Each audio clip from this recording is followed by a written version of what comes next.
गर्व से नमो बुद्धाय, जय भीम। साथियों, जैसा कि आप जानते हैं कि बुद्ध और उनके धर्म की एक सीरीज चलाई जा रही है एसएम न्यूज पर। तो आज का जो हमारा विषय है वो तीसरे खंड के 5वें भाग के पाठ घ के आखिरी अध्याय यानी कि तीसरे अध्याय की आज हम बात करेंगे, जिसका टाइटल है कि धम्म तभी सद्धम्म है जब वो मनुष्य और मनुष्य के बीच समानता को बढ़ावा दे। तो आज हम इस पर बात करेंगे। तथागत बुद्ध कहते थे कि कोई भी मनुष्य जब वो जन्म लेता है तो वो असमान होता है।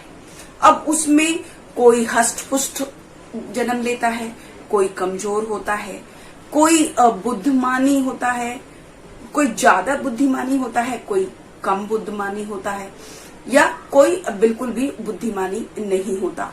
कोई अमीर होता है, कोई गरीब होता है, कोई मतलब प्रतिभाशाली व्यक्तित्व का होता है, कोई अप्रतिभाशाली होता है। तो इस तरीके से क्योंकि हर मनुष्य को अपने अस्तित्व की लड़ाई लड़नी पड़ती है, उसके लिए जीवन संघर्ष करना पड़ता है। क्योंकि अब जो व्यक्ति होते हैं, क्योंकि कोई योग्य होता है, कोई अयोग्य होता है, लेकिन जो व्यक्ति योग्य होते हैं, जो योग्यतम होते हैं, जो जीवन संघर्ष में टिके रहते हैं, क्या वही श्रेष्ठतम होते हैं? ये तथागत बुद्ध ने कहा था। लेकिन वो जो तथागत बुद्ध ये भी कह रहे थे, ये भी उन्होंने प्रश्न उठाया था कि जो लोग श्रेष्ठतम नहीं, जो लोग योग्यतम होते हैं, क्या वही श्रेष्ठतम होते हैं? और फिर उन्होंने एक सवाल और उठाया।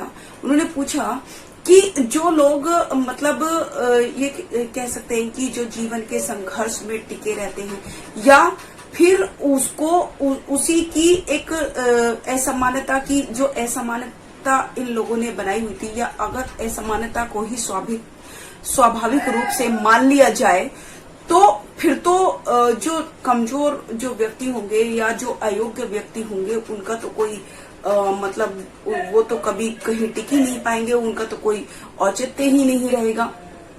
इसीलिए तथागत बुद्ध जो है इस असमानता के सिद्धांत का खंडन करते थे। वो हमेशा यही कहते थे, वो अपने सिद्धांतों में, अपनी बातों में यही कहते थे कि मनुष्य के लिए समानता बहुत जरूरी है, समानता को बढ़ावा देना चाहिए।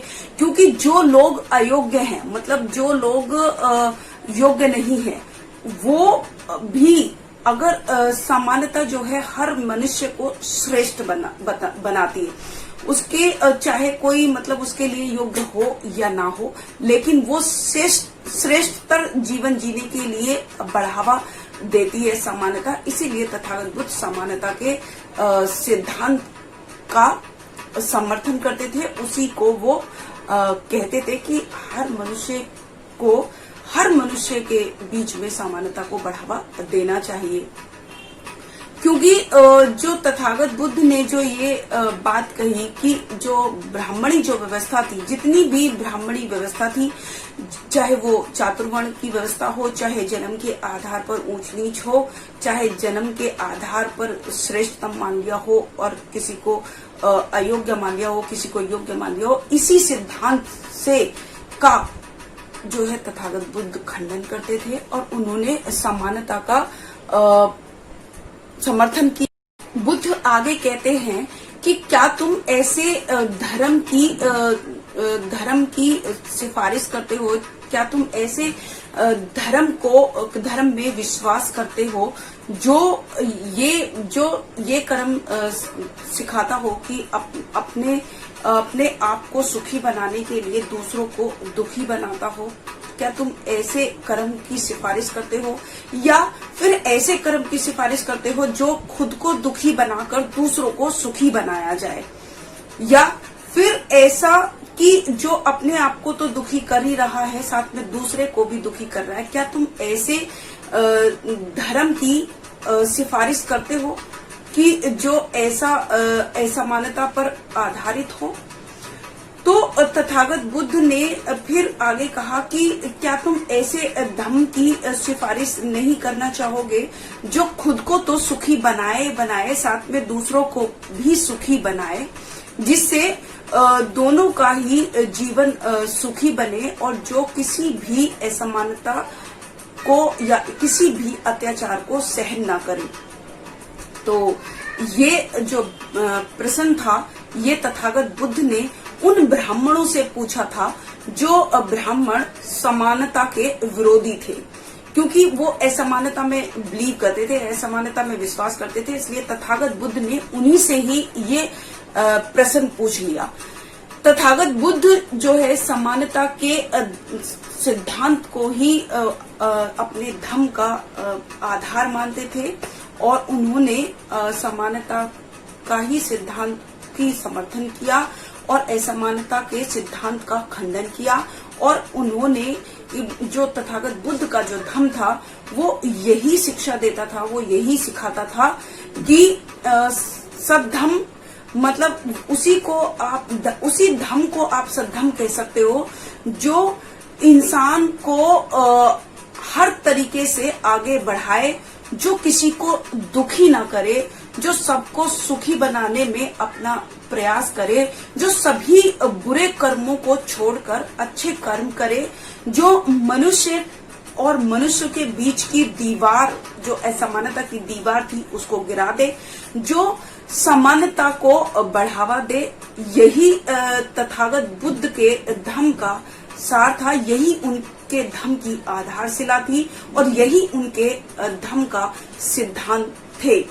तो ऐसा तथागत बुद्ध ने तभी कहा कि धम्म तभी सद्धम्म है जब वो ऐसी शिक्षा दे कि सब लोग समान हैं, कोई छोटा नहीं है, कोई बड़ा नहीं है, कोई ऊंच नहीं है, कोई नीच नहीं है, सभी इंसानों को बराबरी का हक है, सभी इंसान को समानता का हक है, सभी इंसान वो जीविका या उस सेवा को करे जो तुम्हारे विकास में प्रगति कर सके, जो तुम्हारे प्रगति में सहायक हो। ऐसी ही सेवा हमको करनी चाहिए और जो इन सब की शिक्षा देता है वही धम्म सद्धम्म होता है। तो आज जो हमारा चैप्टर था बुद्ध की शिक्षाएं, जिसमें हमने देखा था सबसे पहले कि धम्म क्या है, फिर अधम्म क्या है और फिर उसके बाद हमने देखा कि सद्धम्म क्या है। तो आज हमारा ये तीसरा खंड यही समाप्त होता है। और अगर आप भी ऐसे न्यूज से जुड़ना चाहते हैं तो ज्वाइन बटन को क्लिक कीजिए और अपनी आवाज को बुलंद कीजिए। और मैं कल से एक नए खंड के साथ आपके सामने उपस्थित होंगी। तब तक के लिए मैं शुकुन बौद्ध अपनी वाणी को विराम देती हूँ। आप सभी को मेरा गर्व से नमो बुद्धाय, जय भीम, जय भारत, जय समित। अगर आपने अभी तक हमारा चैनल सब्सक्राइब नहीं किया है तो सब्सक्राइब करें और घंटी का बटन बिल्कुल भी दबाना ना भूलें ताकि सभी लेटेस्ट खबरें पहुंच सकें आप पे सबसे पहले।